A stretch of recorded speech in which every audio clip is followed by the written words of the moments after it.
Yeah, Good Neeraj, we evening, are live. everyone. Yeah, good evening, everyone. My name is Neeraj, and today we have Mr. Deepji Singhal and Mr. Jairam Rajshekar, who will be talking about analytics, continuous auditing, RPA, artificial intelligence for internal auditors. Let me give a small introduction, for Deepji and Jairam. Deepji has over 25 years of experience in business advisory, internal audits, cost optimization, building procedures, policies, and processes, risk management, and internal controls. He has handled several engagements both India and in abroad. He is also a trainer in modern internal audit tools and techniques, risk management, and internal controls in both public and private sector. Jairam has more than a decade experience working with compliance and audit groups of Fortune companies and government bodies. Jairam specializes in helping risk assurance professionals learn better tools and methodologies to build stronger assurance programs. He is also leading implementation of technology-enabled assurance programs to test and monitor controls. So with this warm introduction, I would request Mr. Deepji and Mr. Jairam to take forward. So in this session, if there are any questions, then request all the audience to put them in the question and answer box. And at the end of the session, it will be taken up one by one. And Mr. Deepji and Jairam will be happy to take any clarifications that you may have. So, Mr. Deepji and Jairam, over to you. Thank you, Neeraj. Uh, Thank you. Thank you very much, I think, to Institute of Internal Auditors India Bombay chapter for arranging this session for internal auditors. Thanks to Akhilesh Thakur, to Neeraj for introducing us, other board members, and also Mehnaz for coordinating the entire effort. Uh, we are given to understand that there are around 320 or 315, 310 odd people who have registered uh, for this program. Now, these are very exciting times. Why exciting? Because we are talking today about analytics, continuous auditing, robotic process automation, artificial intelligence for internal auditors. Now, uh, all these techniques and technology that we are talking about would overlap over each other. It is not progressing. It's not linear that you do analytics and then you do continuous auditing and then you do RPA and then you do AI. They overlap, and internal auditor would be choosing the technique or technology best suited for a particular task or a process or an activity. Now, Jerem, next. Yeah, I've Now, moved on. age Yep. of data is upon us. When we are talking about, there's a huge data explosion, and because of huge data explosion, the internal auditor today is in a position to leverage these techniques and technology to his or her advantage, because you can move by using this technology and moving towards a data driven audit. Then internal auditor can achieve a lot and add value to any organization or his or her role. So I think that's very important, as IDC predicts that worldwide data will increase 61% to 175 zettabytes by 2025. In the last 10 years, we have seen a huge data explosion. Now, for when an organization, when the age of data is upon us, there are two or three things which are coming out when we talk to people, what we experience, and also when surveys are carried out by different bodies across the world. One is there is a need to embrace and adopt new technologies. Number two is train audit staff on technology tools, which is very important. And third is, of course, moving away from traditional manual processes to data driven auditing processes.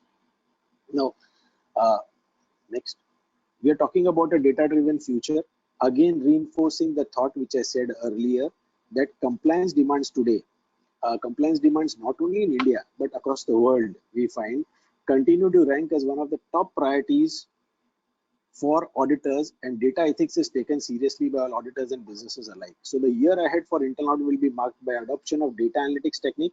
When I talk about data analytics, it would encompass continuous auditing, continuous monitoring by processes, by process owners, RPA, artificial intelligence. So depending on the situation, depending on the need, an internal auditor would be employing those techniques or using those technology.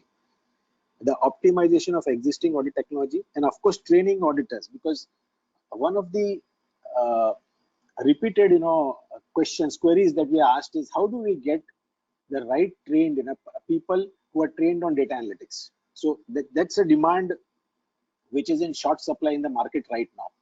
If you look at the Indian market, this is oft repeated statement by every chief audit executive or by any partner of a firm that you require trained data analytics staff. So I think this is one important underlying thought or requirement for internal auditors across the country. Now, many of these challenges are interconnected. Now, I've just put a dashboard. I'll talk about analytics for some time, next 2 or 3 slides, then move on to continuous auditing. After continuous auditing, we'll see a small case study. Jairam will demonstrate a very small case study on how we can use IDEA for continuous auditing. We will talk about other technology which is available for continuous auditing. Then we'll move on to artificial intelligence and RPA. We'll see a case study on RPA. We will also see a case study on a artificial intelligence tool which is there on the cloud. There are a number of different technologies available. We'll use some and demonstrate to you, all of you in this group. And also, Jairam and I will point you to various websites and materials which are available or videos which are available, so that you can, if interested, you can have a look at those videos where CFOs or chief audit executives are explaining how they've been using the technology in their respective departments. Now, if you look at this slide on audit perspective, risk-based data-driven audits, it summarizes how a process, a cycle of internal audit is carried out, a project is carried out. You capture data. So you collect and synthesize your data, which is collection, data capture. Then you enrich your data, which is modify, rationalize, normalize your data on what you want.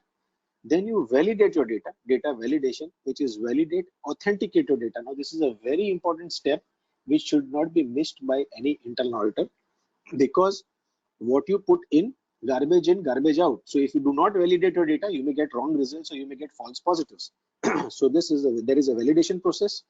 Then, of course, you perform the process actions, reconcile, ensure consistency and accuracy, and analyze and report. So which is reliable, accurate, timely analysis and reporting. Now, when you talk about this project cycle, the underlying technique or technology which can be used for these processes or these steps in the internal audit project cycle would be either a RPA, robotic process automation, or a robotic and cognitive process automation, or a real-time analytics which is going on. Real-time analytics would be in continuous auditing which is going on, or continuous monitoring if we talk about the process owners using those tools, and artificial intelligence technology which is there at the base. So basically what we're talking about is, as I talked in the beginning, there is an overlap between different techniques and technology which is available. So the entire cycle from data capture to analyze and report, which is the cycle for a internal auditor to go to take the steps to be taken by an internal auditor, would be using some technology at the base, which will be RPA or continuous auditing or artificial intelligence app or AI app, or maybe basic analytics or advanced analytics, depending on the need, depending on the situation. Now, again, we are putting the data-driven audit framework in a different perspective. So we are saying, what is the audit framework for data-driven audits? Now, you have a data source. It may be a SAP data or a Oracle data, or maybe QuickBooks or Teledata, or any other form of ERP, which is a self-built ERP, which is by the organization, or application systems or a payroll system. You understand the entity, data and influencers. You have a GL and sub-ledger transactions. You have trial balance, which is the work papers, insights which are available. And then there is a data-driven audit engagement in terms of risks, evidence, procedures which will be performed, documentation, and at the end, you have a deliverable which is delivered to the client. Now, underlying that, the entire data-driven audit cycle which we talked about, the earlier slide which we saw, and now what we are looking at, there's analytics, AI, blockchain, third party. What we mean by third party is, take an example of confirmation.com, which is a product, where you get confirmations from third parties directly from the banks by the CA firms. It is procured by the CA firms or directly from the bank. So there's no interface between as the client is there. So I think this makes it more authenticated for the CFO. So we're talking about a third party. So you have analytics, AI, blockchain, third party, you have RPA. So the underlying technology which is there today for a data-driven audit is analytics, continuous auditing, AI, blockchain, third party, etc. Next. Now this is data analytics for auditors premise. I'm going to not spend too much time on this. Analytics is not a nice to have, but a must have. So information is oil of the 21st century and analytics is the combustion engine. Now, the goal is to turn data into information and information into insight. I think that's what we are talking about.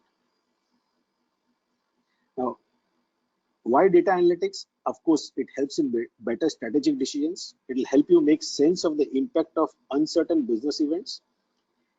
Enhanced ability to take on problems head on. Analytics demystify the cause, let alone treat the symptoms. Streamline processes. Analytics structure decision making within processes. And anticipating game changing risk. Analytics provide a compelling early warning mechanism. I can give you number of examples in all these areas, but this is why we use data analytics. If you take a procurement life cycle, procurement process per se, and then you can look at what is the lead time between the different processes, from intent to your raising of a getting quotations, raising of a purchase order to receipt of material to payment, the entire procure to pay cycle, and then you may look at what are the cycle time, and that would the management would understand what is the cycle time. They are thinking about what is the SOP is defining, what it is supposed to be, and what is actually happening. So you can analyze things like that. You can analyze terms of variations in rate changes, so variation in prices for different vendors, etc. So you can go on giving examples for each of these. But why data analytics? Better strategic decisions, take on problems head on, streamline processes, and anticipating game changing risk. Nobody wants surprises, so that is why it gives you red flags early. It avoids surprises in the long term. Next. Now, the most important is, earlier we used to talk about sampling. I think sampling is now gone. When you go to the audit committee, I think they would want the entire thing, what has happened. If you just say this happened last month, they would say in the last 1 year what happened. So testing entire data sets and using data from any source. Results-based decision making that enables both the auditor and client to find more value in an audit. So it's results-based decision making, very objective. It is not subjective. Enabling management to minimize risk and of course simplify engagements by bringing automated testing into established audit workflows and providing useful reports. We'll see how we do this. Now, in-depth, what is the value proposition and business benefits? In-depth review of process generated data. We have talked about it earlier in the earlier slide. We have again talked about ability to reveal surprises and insights which the client management never knew about through value add. There is always a perception about how things work in an organization, how things work in a process. What analytics does is it demystifies and brings to the surface, which is very objective rather than subjective feelings of a process owner or management. Possibility to go beyond controls and focused on cost saving and revenue maximization. I think if we talk about value addition in internal audit, today more and more organizations, always there are two schools of thought. We would say value addition will be, even if you highlight weaknesses in controls, that's value addition by internal audit. Yes, that is value addition by internal audit, but today management is very keen on cost savings and revenue maximization. So that becomes very important value add by internal audit to various stakeholders, especially the management and especially to the organization per se. So I think that is possible if you use analytics. And of course, analytics is the base for continuous auditing. Analytics is the base for RPA. Analytics is the base for artificial intelligence. So analytics is the foundation on which all the other technique and technology is built. Concurrent use of data analytics in audit significantly reduces compliance costs. Now here there is an example. I can give an example from next slide onwards. I have to talk about it, but I'll talk about it here right now. I'll talk about a case study. 5 or 6 years back, there was a company in Bombay where the CFO said that he would like to monitor all the compliances, because he's certifying those compliances to his board, to the stakeholders, to the board audit committee, where he's giving the certificate every quarter that all compliances are in place. Now, when he's saying proper TDS has been deducted, when he's saying earlier there was service tax, so now also, so now there is GST. So, earlier they used to say all service tax has been deducted properly, and etc. So there were 15 or 16, compliances, major compliances which are happening based on the transactions, across the country, and they had around 19 or 20 offices across the country, where there was a regional manager account staff which we used to sit there, and there are hundreds and thousands of transactions happening every day. Now, how does he ensure that all the compliances are taking place properly? So I think what we worked with them and they deployed a Caseware monitor, which is a LSA, a tool which is a client server, which would query the data from the database in the night at around 2 a.m. or 3 a.m. and then run analytics on it, do independent review, and then throw out all deviations if they felt, based on last day's transaction up to midnight, throughout the deviations, and an email would go to the regional manager accounts and also to the CFO secretary. And next day when the manager used to come and regional managers to come and they would look at all the deviation and correct it immediately. So what was happening was they are employing continuous monitoring technology to ensure compliance with all the 15 or 16 compliances which they had in mind and they had programmed it for. So what I'm saying is concurrent use of data analytics. Similarly, an auditor can use it for audit. The same technology can be employed for audit. So concurrent use of data analytics in audit significantly reduces compliance costs. We'll also see at the end of continuous auditing, when I talk about, we'll see how that continuous auditing can be built into idea tool also. You can do, we have done it for few organizations where we have taken the procurement function mainly, where certain reports, the tool is programmed to run on SAP data, run on Oracle data in another organization, where on their database it runs on entire procurement data which is available within SAP and within Oracle, and it gives you 20 different reports, 20 different deviations. Only the deviations are thrown out every month, which are then sent out to the process owners for rectifying, and the internal department is doing that. So I think if you that was done, you can do it through idea, but that we have also seen case studies where two internal departments have done it using LSA, which is Caseware Monitor, which is a client server product.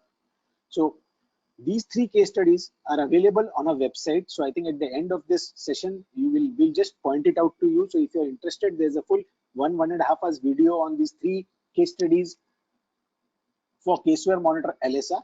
And right now, I think after continuous auditing session, after a few slides, Jairam will demonstrate to you how IDEA can do continuous auditing. Framework to automate complex MIS reports. So I think now, if we talk about continuous auditing, we have the Institute of Internal Auditors Global Technology Audit Guide, GTAG, which brings out what is continuous auditing. So in the light of, I'll just go through few lines, a few paragraphs of the GTAG guide on continuous auditing.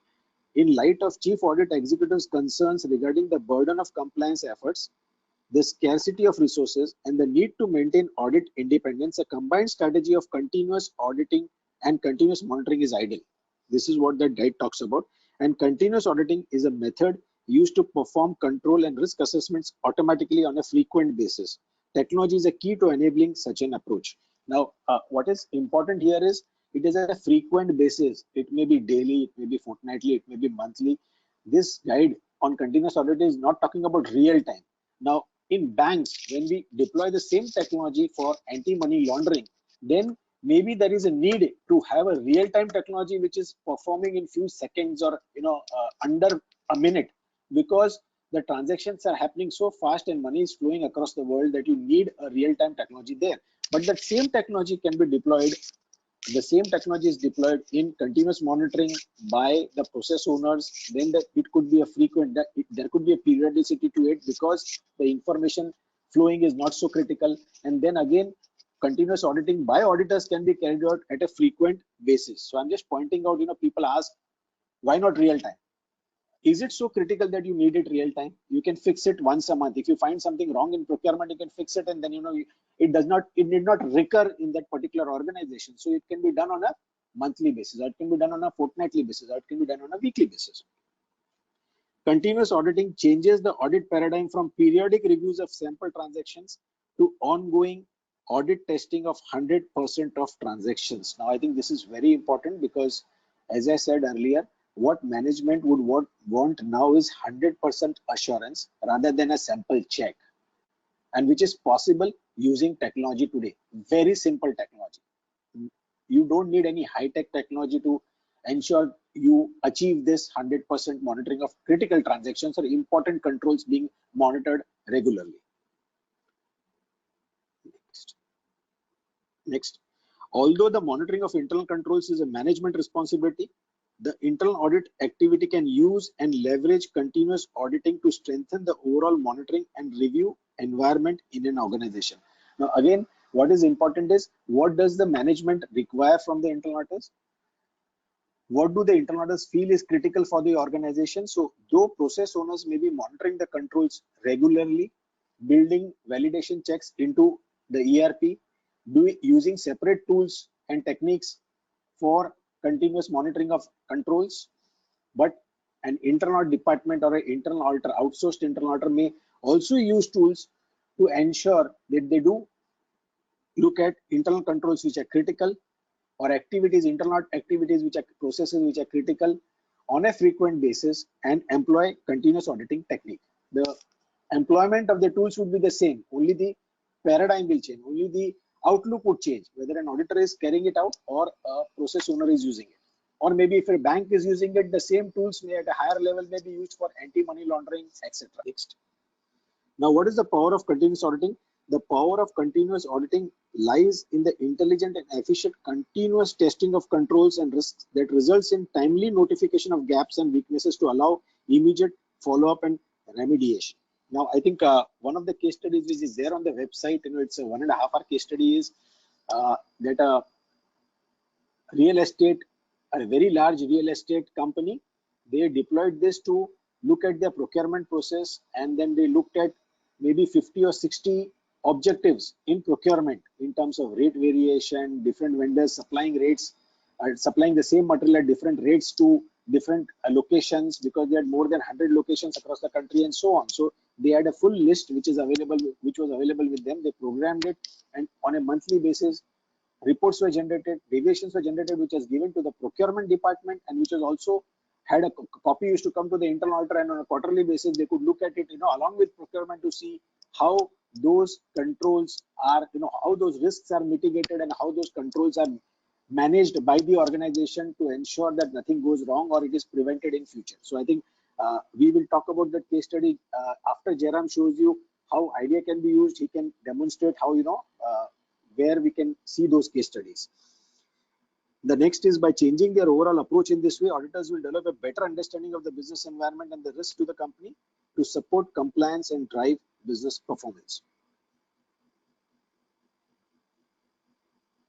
Now, there's a definition by the American Institute of Certified Public Accountants. Presently, we do not have a definition by ICAI on continuous auditing. I think it'll come shortly. But the definition by the American CPA Institute is a methodology that enables independent auditors to provide written assurance on a subject matter using a series of auditors' reports issued simultaneously with or a short time after the occurrence of events underlying the subject matter. So I think what is important here is giving an assurance. I think they have made that by saying independent auditor and written assurance. It's not verbal.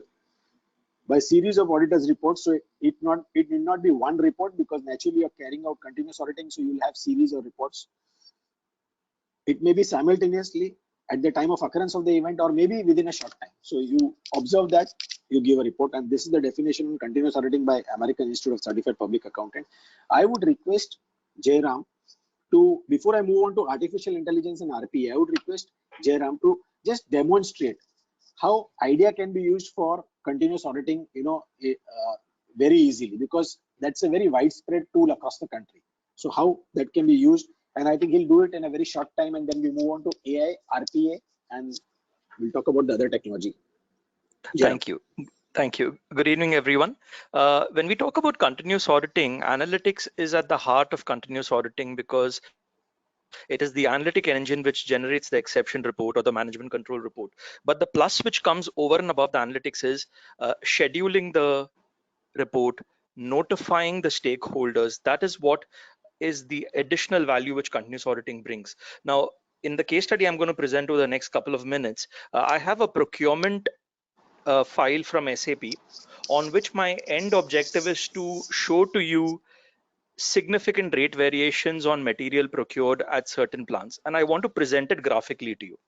So what I've done is I'm not going to get into the actual analytics, but I want to spend a bit more of time on uh, the mechanism of continuous auditing. So typically it involves creating an automated script, or what we popularly know as a macro.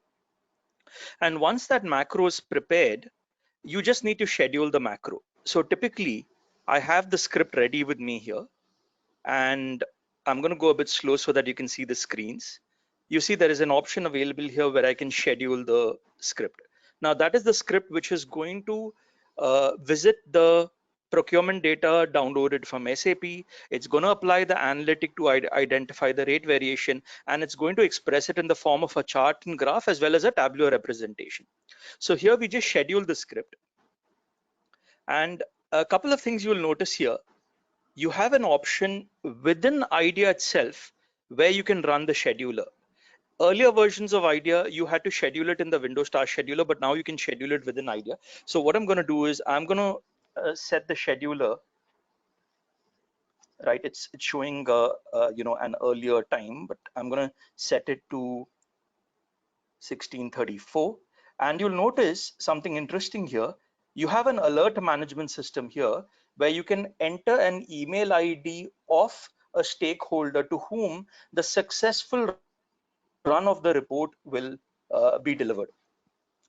On the other hand, if the report fails for any reason, that would also get notified. So this is a very nice feature, which is a part of the notification management within continuous auditing. So I've set the time of the report to 1634, 1633 now. Now all I'm going to do is I'm going to close this particular scheduler. Okay, you can see it's scheduled, and I'm going to close IDEA, and we just need to wait for another few seconds to a minute. And what will happen is the script will automatically at 4:34 p.m. open up IDEA, pick up the SAP data, run the analytic, and it will give us the exception report with a notification to the designated user. And this is seamless. This all happens at the click of a button.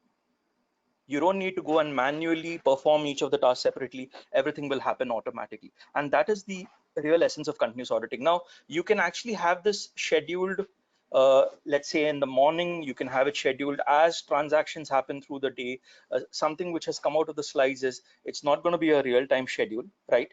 It's going to be near real time, but you can ensure it's done as closest to the business event. So before any vendor payments are made out in the day, it can be scheduled in the morning to ensure that any potential duplicate vendor invoices are flagged off and not paid in the day, right? So that is the benefit of continuous auditing. I think the task should start very shortly. It goes down to the last second. And what you will notice when the task runs is you will notice that we'll get a list of rate variations on the entire procurement data dump from SAP. And we'll also have a small graphical presentation of the rate variations. And you can see it started. So depending on the size of the data, it may take anything from a couple of seconds to a few minutes, and that's it, because it was a very small file in my case. It's run. And that's it. You can see the file is opened up. Let me just show you the exceptions in a tabular format. So you can actually see it's the same material procured at the same plant on the same date, and look at the rate variation. It's significant. And what is even interesting here is if I go to some of the additional fields at the end, you can actually see that these are not critical items. So it's actually non-critical items which have been procured at a very high price. And something which is of interest to all, these two cases are also represented in the form of a chart. So you can see there's a very nice visual representation. I've taken a very basic bar representation, but you can tweak it to bring in a much more interesting pie and other form of visual representation. So this was just to give you a view of how a typical routine runs in IDEA software. Back to you, Deepti sir. Yeah, please. So I think this is a very simple representation of continuous auditing, but there are technologies available like LSI I talked about, Caseware Monitor, where you can do client server and employ it for the enterprise as a whole, where you can use the technology for anti-money laundering, where you can use the technology for financial crimes at a banking level or at an insurance company level, because the technology is the same, whether an auditor is using it or a process owner is using it. So that technology is today available. Small technology, large technology, large investment technology, or a very small thing like IDEA. So it's available. It's up to the internal auditor's imagination to use it. Next. Yes. I'll just move from here to artificial intelligence. Now, I'll take few slides in defining and understanding what is artificial intelligence, because it's like it's become a norm for everybody to talk about AI. But what is AI? Let's talk about let's spend 10-15 minutes to talk about what is artificial intelligence per se. And then we'll talk about how internal auditors can leverage the technology, and we'll see some technology in action, on the cloud, where we'll see how AI works in a tool, in a solution. So there are many definitions of artificial intelligence or machine intelligence, though there is a slight difference between the two, but let's assume both are same today.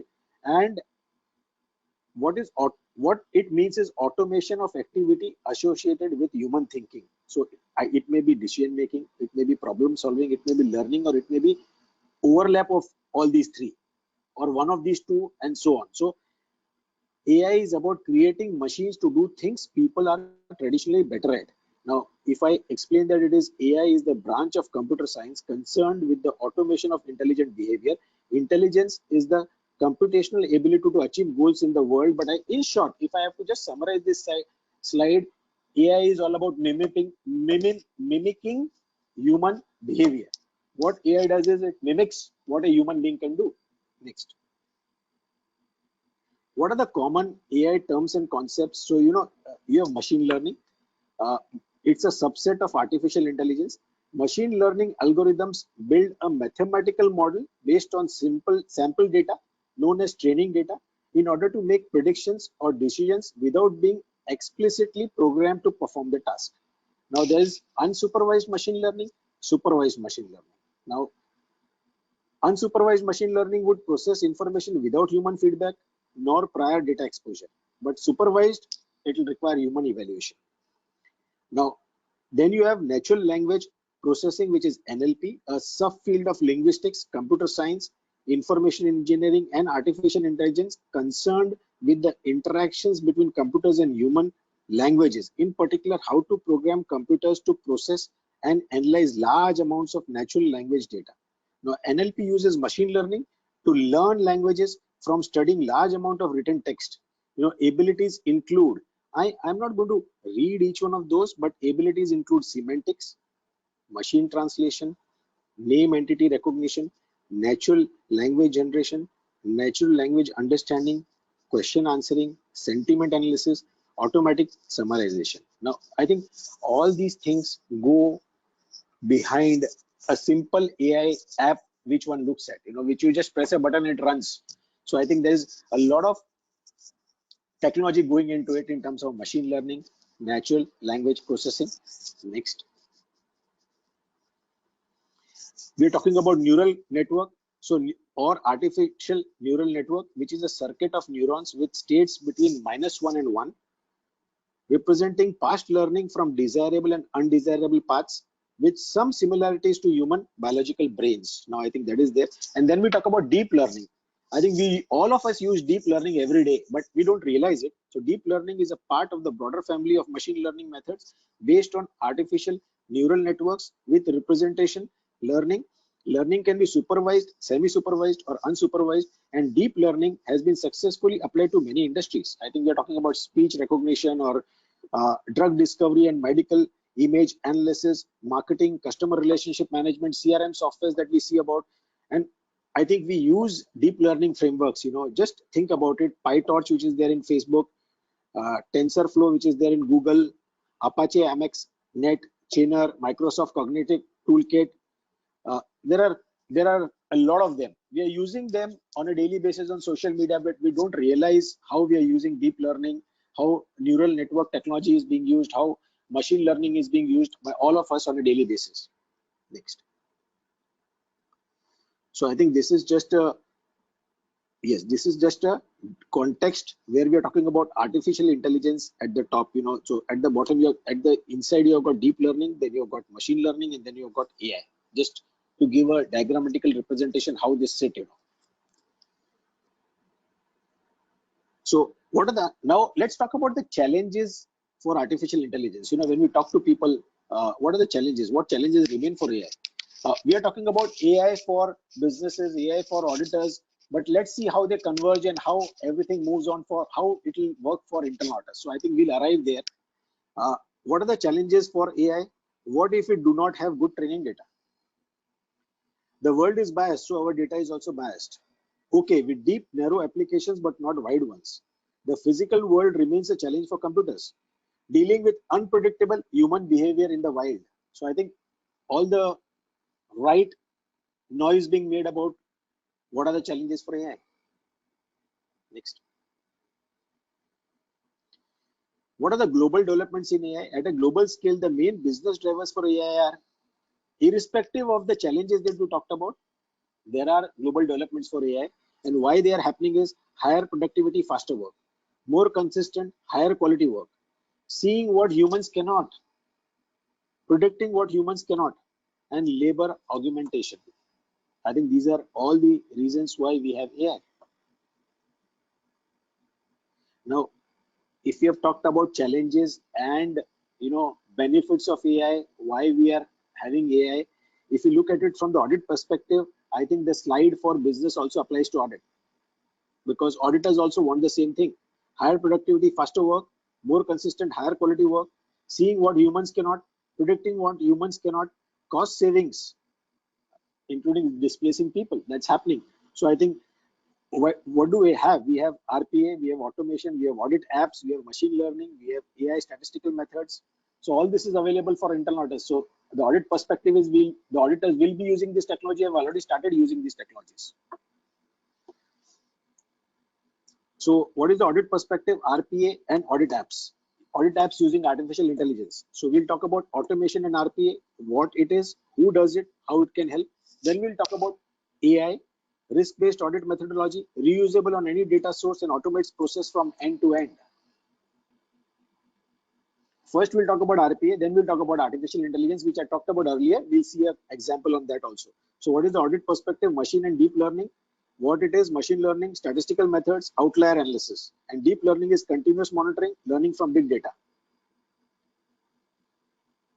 Now, I'll switch on to RPA, dig deeper into RPA. So the audit perspective, what is robotics process automation? What is the goal of RPA? To use computer software to automate knowledge workers' tasks that are repetitive and time consuming. Very important. And what are the features? Use existing systems. So whatever your existing automated processes are there, it will sit on top of it. So it is automation of automation. So basically it will sit on top of it. There will be RPA bots, or maybe an idea can do some RPA, or you will have different kinds of technology doing RPA, but you actually use existing systems. Automation of automation can mimic human behavior and non-invasive, because it does not go in and change your data or do anything. It is just sitting on top of your processes. So you have automated processes, different tasks which are being performed at different levels. It end to end, it automates the entire process, and that is RPA. So it saves a lot of time. It saves a lot of labor, and that is why it is robotic process automation. I think another thing which is talked about is manual processes in finance and accounting. 34% of financial services organizations rely on manual processes today. There's a survey which is talking about this, and 47% of accounts payable professionals in finance and accounting companies consider manual data entry and inefficient processes the biggest challenge. Now, I think this is where RPA will replace those manual processes and make it more efficient. What are the tasks for RPA? Definable. It should be definable, standardized, rule-based, repetitive, and machine readable inputs, because It should be readable. This just shows, traditional processes, and then what work has to be still be carried out by human beings where there are not, it is not repetitive, it is exceptional. And then in between, the processes which are there can be automated fully. So you'll have robotics, RPA, robotic process automation. I'll skip through this. Next. What are the appropriate tasks for RPA? Maybe open, read, and create emails for you. Log into enterprise apps, move files and folders, copy and paste, fill in forms, read and write to databases, follow decision rules, collect statistics, extract data from documents, make calculations, obtain human input via emails and workflow, pull data from the internet and keystrokes. Now, all this which human beings do or which tasks are done separately could be tied together or could be done individually by RPA, by following RPA. Yes. Next, we talked about automation of automation. So it is not invasive. It sits on top of the existing systems as an overlay. So you have an existing system, softwares, applications, you have payroll software, you have ERPs, your ERP is in place, or you have some task being carried out.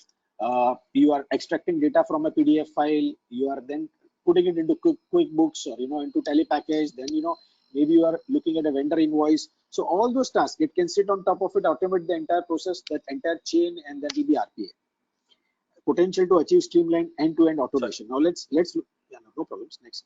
So there's accounts payable process here, which is shown as an RPA. You obtain PDF invoices. I think this particular process is being followed by number of large organizations in the country, because there's a lot of data flowing in from America, US, and you have accounts payable centers out of India, and they are using this process to do all these tasks and then push it back to US. Maybe even finally make the payment.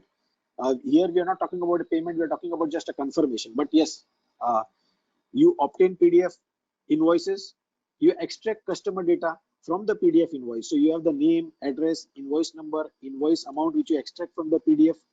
You copy and paste to an Excel sheet. You copy and paste to a QuickBooks, because you create a separate Excel sheet for a control purpose. Then you copy and paste to a QuickBooks or accounting software. And then you copy plus paste, check, and email to vendor for confirmation. So cut a check for a vendor, you make a check, you want to send out a check, or you want to make an automated transfer, and then you copy and paste check and email to vendor for confirmation. So and then maybe do this. Now RPA bot can navigate through these multiple screens, even taking control of the mouse and keyboard to copy and paste everything into its appropriate documents. It can send the final confirmation email, reducing accountants' workload considerably while increasing overall AP cycle times. So it will cut down on cycle time. It will automate the entire task from end-to-end process, and it will sit on top of your current automated processes that you have. Next. Now, I'll just take this slide, then request Jairam to show us a case study. What is the audit challenge? Augmenting the audit process with AI. So you have got quantitative risk-based scoring on 100% of transactions, but you on the left side, if you see the two boxes which are there, domain expertise and business rules and statistical methods. So you have integrity tests, fraud framework, standard fraud analytics, which are being run. You'll do it through traditional CAD tools like IDEA maybe. So you'll do that. You'll have rules-based limited coverage. You'll have Benford's law being run. You'll have regression analysis, correlation, 3-digit testing, etc. And you can do all that using a simple CAD tool like IDEA.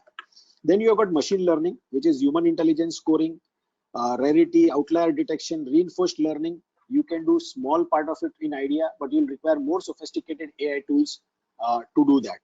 And then you have got linking, analysis, and connecting it to all together in an explainable way, which is again a way you'll have to use AI apps. You'll have to use AI technology to do that. You'll have to use machine learning, which will be learning focused, learning based, and that will have 100% coverage again. Now, I think even with when we're talking about limited coverage in the audit challenge for limited coverage, which is fraud analytics, etc. The coverage we are talking about limited is because we are taking a part of the universe. We are not taking the entire universe. Now, I think what I'll request is before I get into next, please. Yeah. So I think you have a data-driven engagement, you have AI-infused workflows and real-time collaboration. Next. I'm not getting into this case study. This is a Aviva insurance case study from abroad, where I think the same thing we talked about in the earlier case study, of invoices coming into a PDF file and then cut paste into QuickBooks and then storing it into an Excel file and then taking it into a cutting out a check and then confirming from the customer. Similarly, for a RPA process in Aviva Insurance, you have a very complex expense analysis process. You have corporation tax, VAT expense, employee expense. You require scores of manual analysis every month. Manual efforts were error prone, so millions of transactions per month. So RPA tool was needed. So of course they settled on Caseware Idea. This is a case study from abroad, from Latin America. Both audit analytics and RPA rolled into one. So Idea running in virtual machine with access to corporate data. Jobs are scheduled, accessible from everywhere, detects changes in data, imports and transforms files, automatic reconciliations, breaks out files into monthlies, consolidates results. The result, weeks of effort saved every month. Next. Of course, this is a tax app. Again, an audit app is required. I'm not going to go into this. Next, please. There's a smart analyzer app. Again, I think I'm not going to go into this. We'll see a case study on that. Next. Sorry.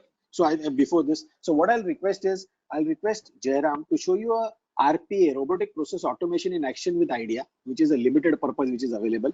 And then we will get into how a artificial intelligence audit app works on the cloud. So we'll see analytics AI. We'll talk about analytics AI. You can use any tool which you like, which is different from Idea, which resides on a cloud, and how artificial intelligence works on the general ledger. We'll see that. First, let me ask Jairam to just demonstrate a RPA using Idea tool. Okay, thank you. So friends, what I have with me, and I'll give you a quick background on the case. I have with me airline tickets, e-tickets in the form of PDF files. Now, my case actually involves around 10 PDF files, but you can actually extend this to any number of PDF files. But the theme is something I would like to drive home with each one of you. So these are e-tickets pertaining to a particular travel aggregator. And my objective is to use an automated mechanism, an RPA mechanism in its own simple way through Idea to automate the capture of the PDF files. Now, all of you appreciate that these are PDF files with colors, fonts, logos, images, right? And if I were to just open any one of the files, just to give you a look and feel, you can actually see that it's a typical e-ticket. And there is so much of information which is not in a standard structured report format. But what we would like to do is automate the process of data extraction to have an intelligent import of the PDF files. So each PDF file becomes a separate database in Idea.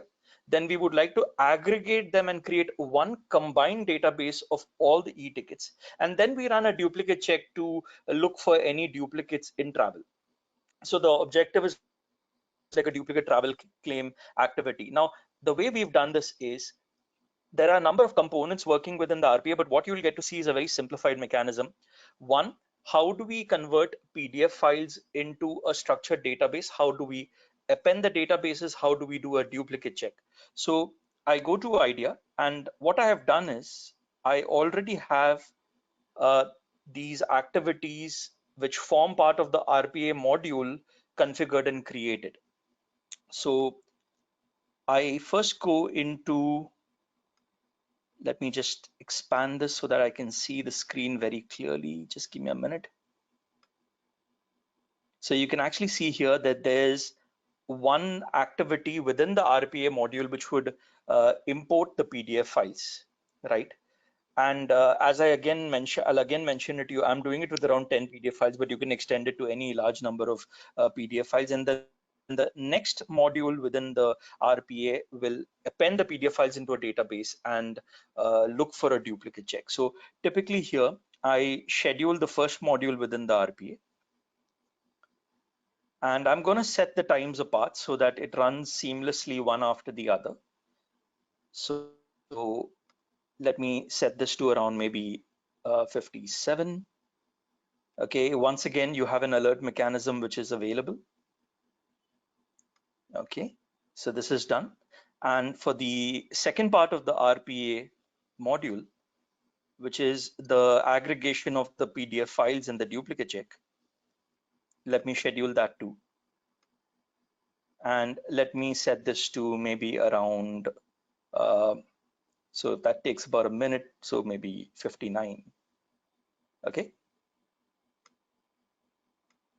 So what I've done, and I'm going to close IDEA and then I'll just continue my explanation of the RPA module. So what I've actually done is I've been able to successfully have two parts of the RPA module. One is the import of the PDF files, and the other is the combination of them into a single database, and then the duplicate check. Now you can see the utility which is achieved through IDEA. Not only are we using the power of IDEA to convert PDF files into a database, we are able to aggregate them into a standard structured database. So, in many shared service centers, hundreds and thousands of PDF files come in as vendor invoices, they come in as travel bills. These can be combined into a repository, and then the duplicate test can be run. And this can be done in a very simple way, the way I explained it now through IDEA. So now in a few seconds, step number 1 should run, which is the import of the PDF files and the aggregation of data, and thereafter we'll have the duplicate check which will run to give us a list of duplicates. And remember, you can work with any number of PDF files. You could have PDF files working from different vendors, from different offices, from different institutions. As of now, we can work with open PDF files, but going forward, I'm sure there will be capabilities where we can also work with data in scanned PDF formats. So you can see the PDF files are being imported as we speak. So that's step 1 completed. And now at 4:59, the second step will kick off of the RPA module, which would be the duplicate check. So the aggregation of the PDF data and the duplicate check. So this is a very practical, a very simple, a very integrated mechanism through which you can build an RPA solution within IDEA software. Okay, I'm just going to wait for the next part of the RPA app to run. And you can do this with any data. You can do this with any kind of data feeds. I took a PDF file because it has a novelty. You could look at data from multiple formats. So you could bring in an Excel file, you could bring in a PDF file, you could bring in an HTML file, and you can work wonders with that. So it's your imagination at key out here. Okay, let's hope the second module also runs. I'm just waiting for the second hand to strike that particular clock. And once this is done, I will move to the Analytics AI part, which is on the cloud. You can see the second module has also kicked off. And what is nice is, because we're demonstrating to this live, we're keeping our PCs on, but you can do this in standby mode. You can wake up your computer for the task to run. There's a lot of exciting features which are available. Okay, so I believe both have run now. Let me open IDEA and let me see if I can present the results to you. So friends, you can actually see these are the PDF files which ran as the first part of the RPA module. There were about 10 PDF files. This is the appended database which got created. You can see that was part of the second module. And the final culmination was the duplicate check, where we wanted to identify duplicate tests, which ran as the final exception report on the aggregated PDF file. So this is, a small practical demonstration of RPA module in work. Can I move to Analytics AI now? Deepisa, you'd like to show something in your slides? I think I'll just add, of course, you can move on to Analytics AI, but I think I'll just like to add that as Jairam said, because PDF file has got a novelty, HTML file, etc., he showed you a PDF file. But I think in practical situations, we have seen that we run it into a lot of companies where we run on the procurement data. We use a combination of continuous auditing and RPA, and we, build it into the scripts, build it into the tool, and then use them for auditing, where you get continuous auditing, you get results which can then be bounced off to clients or stakeholders, and so every fortnight, every month, and critical data is being analyzed, and that is there's a lot of appreciation, value addition to the internal function. Now, I think what Jairam will demonstrate to you is analytics AI, which is analytics artificial intelligence in action. So I think he'll just show you a solution where it's a different solution, different from idea by Caseware, and there this solution is cloud-based, and I think Jairam will explain how it works and what's the background to it, and then how you have AI in operation. Great, thank you. Yeah. Thank you. So folks, when we are doing various engagements, right, we would like to embed the analytics into the engagement. We would like to have like an end-to-end detection of high-risk transactions within the engagement. Now, what the cloud-based analytics AI solution does, which I'm going to show to you, is it essentially allows you to get general ledger data from your clients. And once you have the general ledger data with you, you have a very elaborate workflow within the cloud-based analytics AI solution, where you can requisition the general ledger data through the cloud-based solution itself. So normally, for all the members online who are in data analytical teams, you send an offline data request by email, or you send a hard copy. You don't need to do all that. There's an online workflow where you can requisition the data, where you can say, I want the GL number, I want the JV number, I want the narration. You can actually tell the oddity which fields you want, and the data comes to you on the cloud into the solution directly. Now, I've got a framework set up here where I'm going to show you some interesting features. What the solution typically does, it's a cloud-based solution, and it allows you to capture a general ledger and a daybook on the cloud. So you're given your own private cloud space where you can create an engagement. You can bring in a general ledger, you can bring in a daybook. There's a one-time mapping of the fields which need to be done. Okay, so you need to map the GL number, the GL description, the source, transaction type, user created by, posted by, all those fields. Once you do that, you have an auto reconciliation of the GL and the daybook. So you don't need to go outside the system to check, oh, is my current assets not tallying, or is my income account not tallying? Everything gets tallied within the system. So typically how it works is, and let me just show that to you. I'm opening an engagement I've created for this presentation. You can actually see here. You can make a client inquiry, which is what I was telling you about. You can requisition the data online through the workflow. Then you can import a trial balance, and you can import the daybook all online. It's very simple. Now, to just keep time to a minimum, I have already done the imports. But what is very nice is you have an option called validation, where your trial balance and your daybook can be validated on the cloud. So you click on data completeness here, and what it will do is it will do a point-to-point validation. And if there are any differences, now you can see here, if there are any differences, it will show you it's out of balance and it will point the differences to you. So you don't need to worry about getting till the end stage and realizing that, oh, there's a difference in an asset code or a liability code. It points it to you at the stage itself.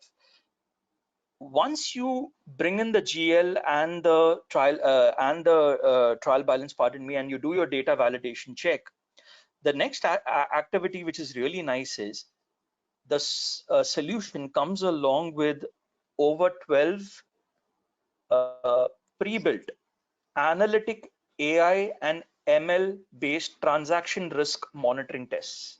Okay, now let me just go to that. This is the risk and analysis transaction risk, and these are growing. They're adding more tests as we speak. Now let me just show you the tests here. You can actually see the tests come up on your screen. So they're very interesting, and these terms, like for example, angle-based outlier detection, cluster-based local outlier factor, complex account combinations, duplicate entries. So duplicate entry is a classic analytic test which is done by all. But if you look at this cluster-based local outlier factor, these are very reputed, well-known AI ML-based tests which many AI data scientists use across the world.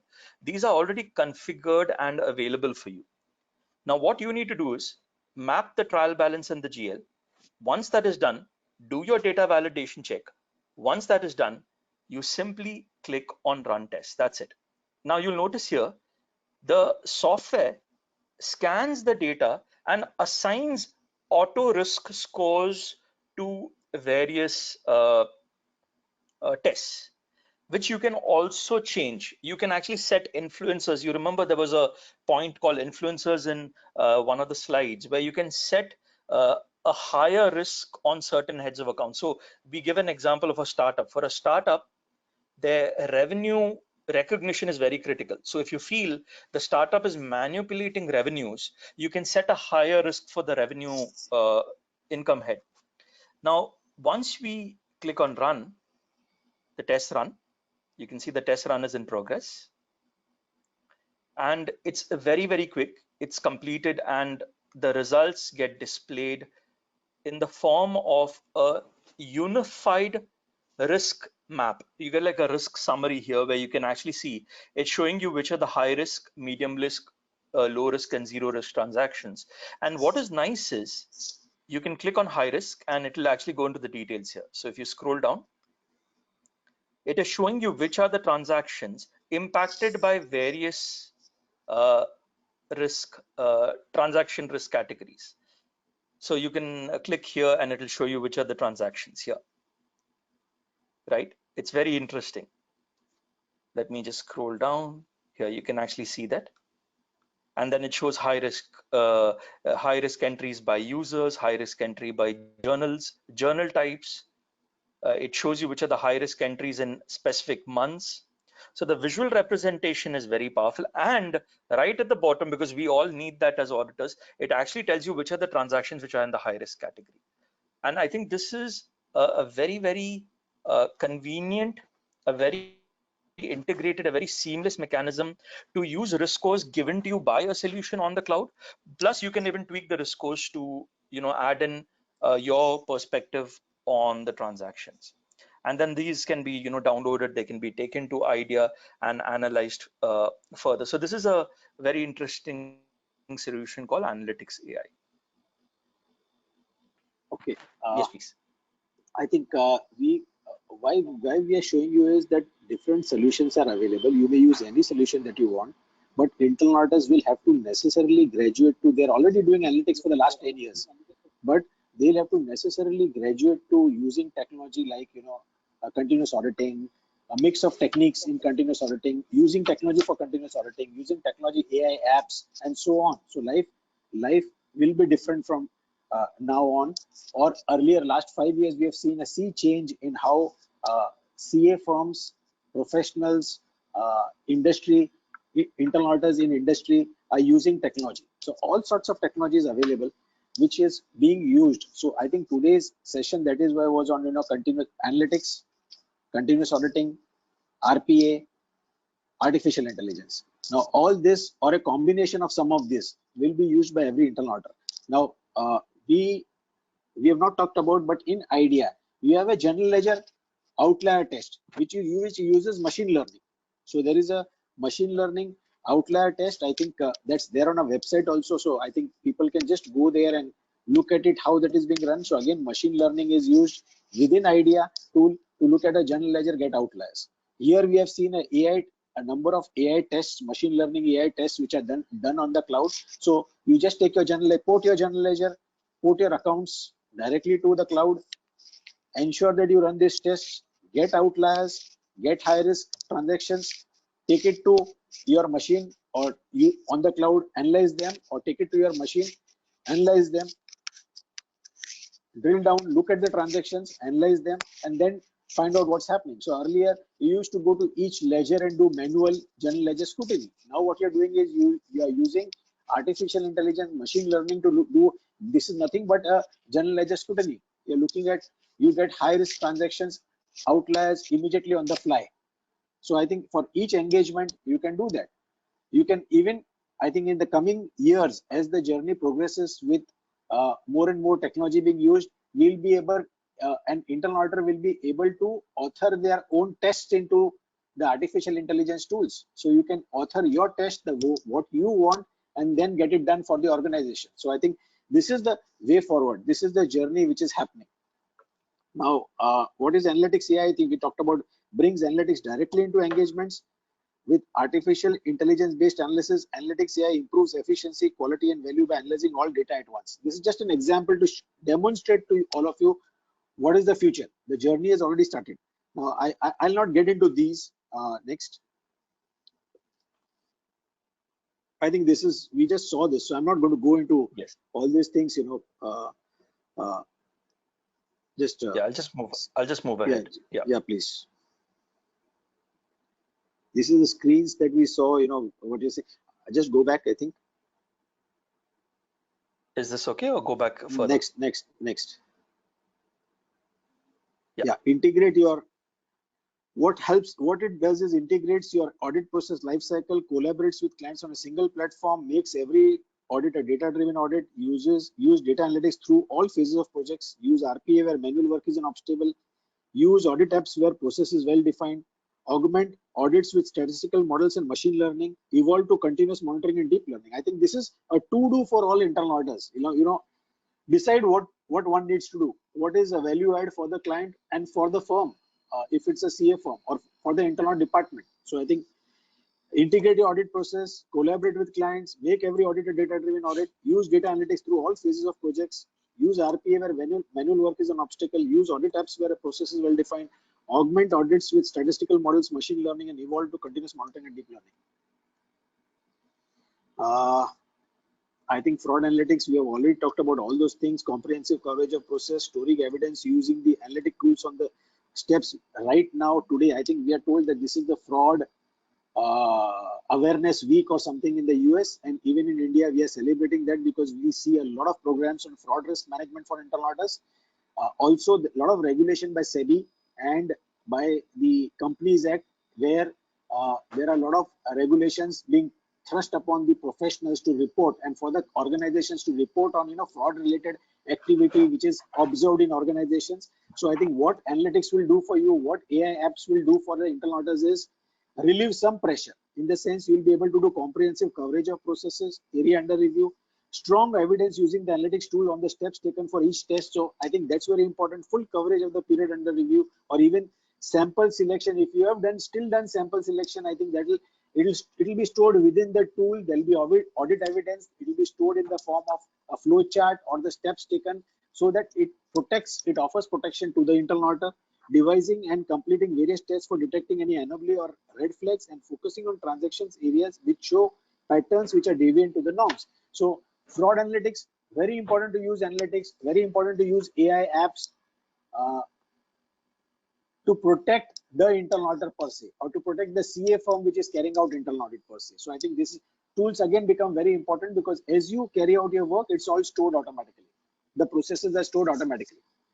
I think with this, what we did was we did a very fast presentation, because we said we would like to have a lot of questions. Now, before the questions, I think just one last thing, or maybe we can have the questions first, and we can see a 3-minute video where we see analytics AI in action on the beats of samba, the Brazilian music, because I think that will give a lot of inspiration, or that will give a lot of, you know, it will make our adrenaline rush in all of us. So I think before that, let us have the questions first, and then we can move. Last, we can end it with that 3-minute video that we have. Manoj, would you like to? Yeah, you like me to show exceptional exceptions to them once for the 5 minutes? Please, because that's outliers or exceptions within IDEA. So you're using machine learning within IDEA. Please show that, since we have the time. Take 5 minutes to show that, and then we can have the questions, because that will make it more interactive. For today's session, I had requested Mehnaz to ensure that we send you a Google form, so that we can get questions in advance and we can build that in our presentation. But since we have not received any questions, we'll take them now if there are any questions. Before that, I think let's Jairam just present the outliers, you know, test, the exceptions. Please. Okay, thank you. So friends, I wanted to showcase a very recent, very powerful AI ML based risk identification technique on general ledgers, which is called exceptional exceptions. Okay, exceptional exceptions. It's a very recent utility and solution within IDEA. So I've actually brought in a general ledger, And all of you can see that the standard fields, we've got the journal number, source, account number, description, user. Now, typically how this works is it's in the form of an app. So we have to start off by importing the app. So I'm just going to do that. It'll take a second. Give me a minute. I have the app readily available. Right, so I'm importing the app. And now once I import the app has a very comprehensive management window. So if I go to select and run, just give me a minute. Sorry, there's something I need to do before that. Start, yes. So you can see this is the home page for the solution. And you'll see that there are some very interesting features which auditors can use in this app. The first feature which I explained to you, which is very integral to using apps, is you need to tag the field. So I'll just do a very quick tagging of data. And this is something which can be done by anyone having basic knowledge of the tool. The app is so intelligent, it tags many of the fields on its own. So for example, you can see the amount field has already been tagged, the source field has already been tagged, because it intuitively studies the data and tags the fields. But fields which don't get tagged, you can tag them manually. So I'm tagging the journal entry number, the GL account number, the GL name. I am also tagging the narration, and I'm just going to put in the date. Okay, so I've tagged a couple of fields. And now you can see what it is doing is, after I tag the fields, is it's preparing the data for test running. Now, typically what happens is, once you do the tagging, you have an option where you can set the test parameters. So you basically click on the set test parameters, and it automatically generates the high value transactions on Saturday, Sundays, which user has approved the highest number of JVs. It gives you a beautiful display of all these activities in a screen to follow. Now, I'm having a bit of a resolution issue, but all of you will notice something very interesting here. What it has also done is it's identified, if you look at the bottom of the screen, can you see that it's identified certain keywords from the recommended list of words and how many times it's coming. So the word birthday is coming once, gift is coming once, incentive once, inventory once. And there's a bit of a display issue once again, but if you were to actually see this video on the internet, on the YouTube clip, it will give you a graphical representation here of transactions on Saturday, Sundays, transactions by users. So this is like a ready-made pre-built analytic intelligence which gets generated. Now, once you come out of this, right, the next activity which is very interesting is you can run audit tests, and there are close to 28 audit tests which are available within exceptions. You can see them on the screen here. So out of balance journal entries, duplicate entries, entries to unusual combination of accounts, entries with round sum amounts, these are already configured and available within the tool. Now, I'm going to do one thing. I'm going to check just a few of them, maybe out of balance journal entries, potential duplicate journal entries, backdated journal entries with round sum amounts, and recurring digits. So I'm going to tick these. Now, once I tick these, I click on run, and those tests run. So you can see those specific tests are running as we speak.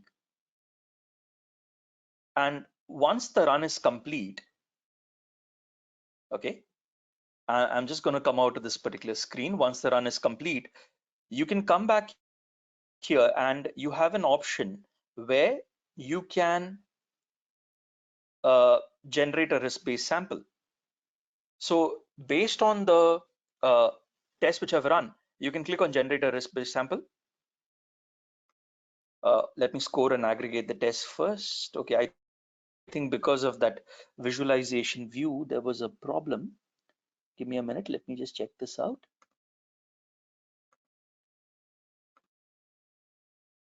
You can see this.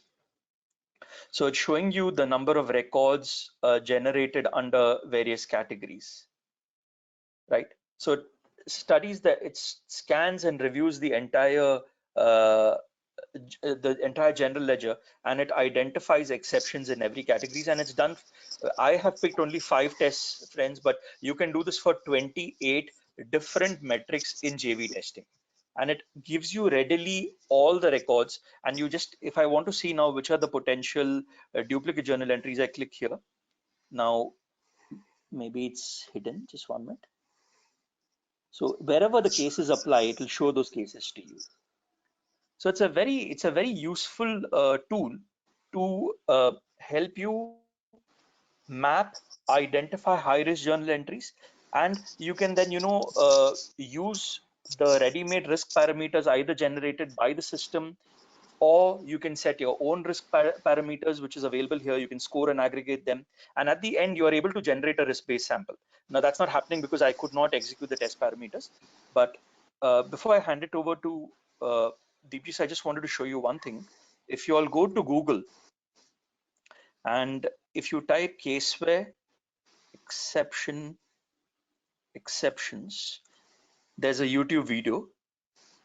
Let me just get this for you all. So you can actually see there's a YouTube video available here which covers it out. In the world of audit, exceptions are critical for assessing the risk of fraud or error. Unfortunately, identifying the right exception isn't always Right. So you can actually check that out at your free time. You just need to type Caseware exceptional exceptions in Google and you'll get the result. So that's something I wanted to just cover. Right. And Right. I think, Mehnaz, we can have the questions now if any of them have questions, and then we can show them Sure, one or two more videos we can show them at the end if any of them are still interested. But we can first have the questions. Sure, sir. So we have Mr. Purohit who would like to understand the acceptance of regulatory body and statutory auditor to new technology for like in terms of robotics. I think there is an accept. I have not understood the. I think the regulatory bodies. The regulatory drivers are, I think, the Institute of Chartered Accountants of India, for that matter, or Institute of Certified Public Accountants, etc. They are all putting out publications in terms of use of analytics, use of robotics, RPA, use of continuous auditing. We just saw a definition by the American Certified Public Accountant in a presentation where we talked about use of their definition that they've given out for continuous auditing. So I think that's become an acceptable feature for most internal departments and also by external auditors, because they're using more and more technology. Other than this, external auditors are also using working papers technology, which they are bundling along with analytics and continuous auditing, so that they have end-to-end processes fully automated by them, and also they have audit evidence which is stored properly, and so on. So I think there are a lot of regulatory drivers today in terms of guidance notes and standards being put out by professional bodies. Right, sir. So the next question is, do we have a standard template for running the script, or we can upload directly the Word or Excel file? I think there is a Jairam, you'd like to take that? Yeah, sure. You do have standard templates in the form of the Smart Analyzer FinApp and the exceptional exceptions. Plus, you can develop your own templates also. So the idea gives you the flexibility to use both. Use the pre-built analytics available through the financial apps and also develop your own templates. All right. So is the scheduler option available for the desktop version of IDEA? Yes. Yes, very much. Yes. It's a new feature in IDEA version 11.